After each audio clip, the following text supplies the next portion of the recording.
Hello, welcome to the Classic Valuer's first ever YouTube video. More specifically today, the top 10 most expensive classics to ever go and sell at auction.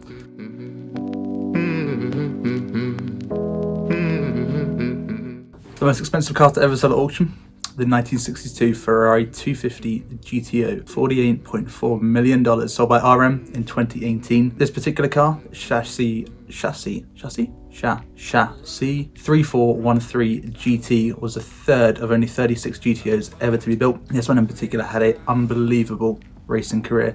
Between 1962 and 1965, it competed 18 times. Out of those 18 races, it either placed first in its class or overall 15 out of those 18 times. And those race wins came all over the place. Hill climbs around Italy, but most importantly, the Tiger Florio. It raced 3 times at the Tiger Florio.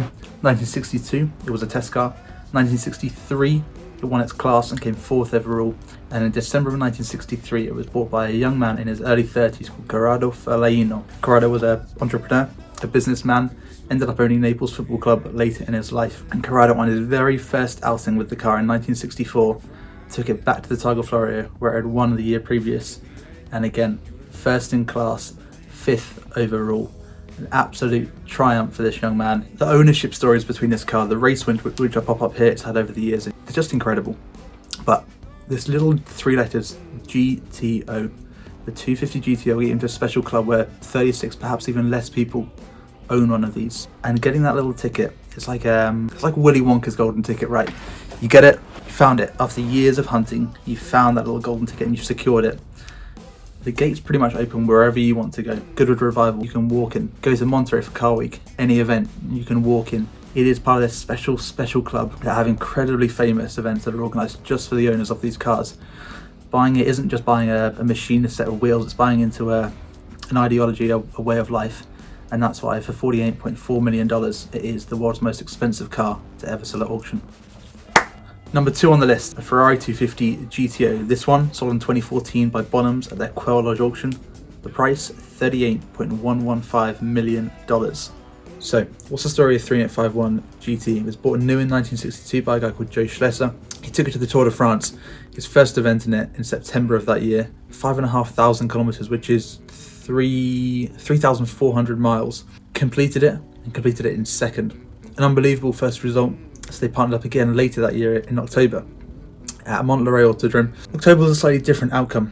Henri crashed, died in the car, and the car was badly damaged as well in the process. So took it back to Maranello, had it re-repaired and ready for sale. After it came back from Maranello again, it got raced hard. It got sold to a new guy, a gentleman racer, Italian chap, Paolo Colombo, in 1963. In 1963, he competed in 15 hill climb events alone. At the end of that year, Paolo sold the car onto the next chap, Ernesto Prinoth. And again, it went to a heavy calendar of events. 1964, hill climbing and circuit racing.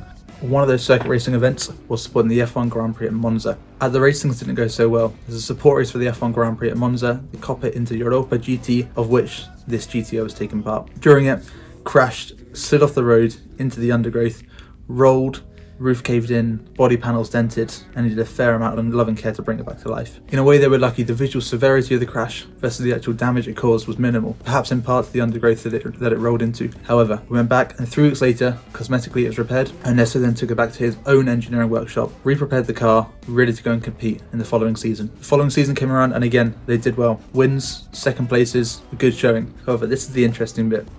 In the winter of 1965, Ernesto turns around and considers, what should I do with my 250 GTO? On one side, I sell it complete. On the other side, he thinks about harvesting out the engine, his V12 3-litre engine from his 250 GTO, and putting it into a boat. He's gone, I'm going to take what's now a $38 million car and strip out the engine and go, I'll put it on my boat instead. Luckily, he keeps it complete.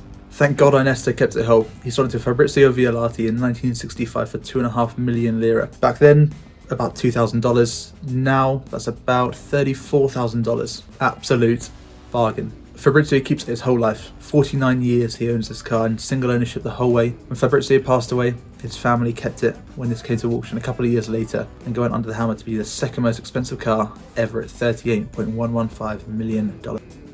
And in third place, not a 250 GTO. Again, another Ferrari, a 1957 335S. sold in February 2016 for $35.7 million.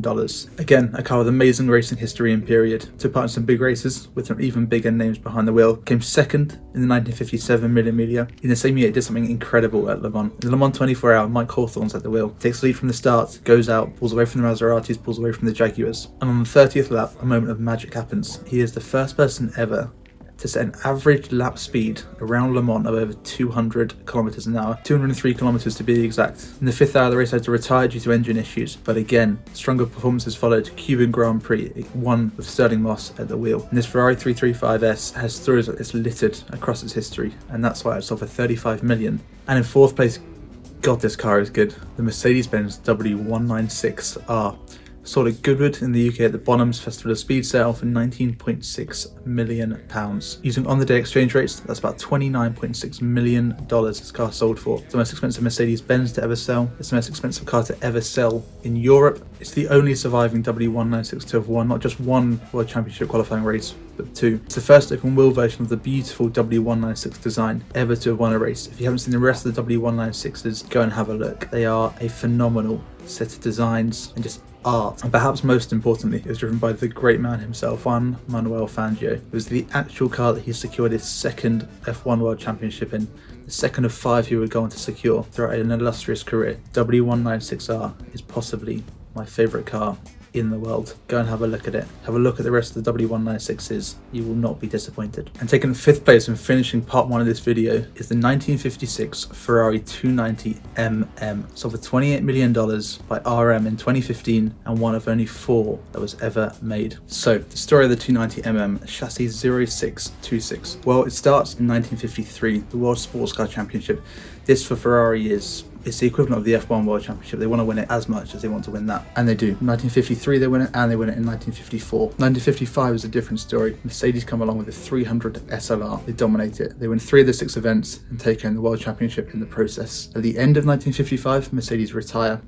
They step away from the World Sports Car Championship. In theory, this is Ferrari's chance to regain the lead, but Maserati look like they're delivering a stellar car. So Enzo says to himself, he wants the best driver and he wants the best car. For the best driver, he turns to Fangio. On the car side, the 290mm is his creation. Their aim, secure the 1956 World Sports Car Championship, and in the 3rd round of that, Fangio and chassis 0626 get partnered up for the Mille Miglia. Fangio starts dead last, 6 AM in his open-top 290mm, where conditions are biblical. The rain gets worse and worse. The close cars have a massive advantage. Despite this, he finishes in 4th place. What makes it even more remarkable, he was unaccompanied. He had no one calling out the pace notes. He had no one telling him what was coming around the bend. He had no one telling him what the hazards down the road were. It was Fangio on his own in this car in the pouring rain in the open top, and still managed to finish 4th. The car passed around multiple owners during its life. Interestingly, in 1968 it was sold to a one-owned collector called Bob Dusek, and for a few years the 290mm sold here was used as a school run car. The daily driver taking his kids to school was this 290mm. 28 million for a daily driver isn't bad. Right, that is it. Part 1 complete. Top 5 most expensive cars to ever go to auction. You've just been reeled off. If you want to see all of them, go to theclassicvaluer.com and you can see every car that's gone to auction and see all the details about them all in one place, as well as loads more. Want to know the price or price trend of any classic car? That's the place to go to. Part 2 is coming up next week.